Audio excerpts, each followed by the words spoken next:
ឈើសុកធីនិងក្របីព្រៃពេជ្រសម្បត្តិអាចជួបគ្នាម្ដងទៀតទេតោះមកតាមដានព័ត៌មានជាមួយនឹង admin ដូចតទៅនេះសួស្តីបងប្អូនខ្ញុំបាទ admin ផានិតថ្ងៃនេះយើងនឹងមកដឹងអំពីរឿងរ៉ាវទាក់ទងជាមួយនឹងក្របីព្រៃពេជ្រសម្បត្តិជាមួយនឹងមនុស្សឈើសុកធីថាអាចនឹងជួបគ្នាជាលើកទី2ទេ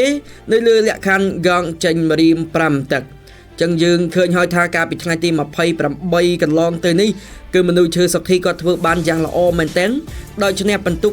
5-0បាទចៅក្រមទាំង5រូបគឺសម្រេចចិត្តឲ្យមនុស្សឈើសុកធីឈ្នះក្របីព្រៃពេជ្រសម្បត្តិដោយការប្រកួតគឺនៅលើលក្ខខណ្ឌកងធំ5ទឹកចឹងគឺ5ទឹកពេញហើយបងប្អូនយើងណោះបាទដណ្ដើមខ្សែក្រវ៉ាត់ Super Diamond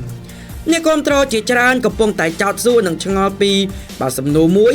ដែលថាតើពេជ្រសម្បត្តិអាចជួបជាមួយនឹងសុកធីបាទកងតូចបានទេបាទសងសឹកណាបាទចម្លើយយើងដឹងហើយ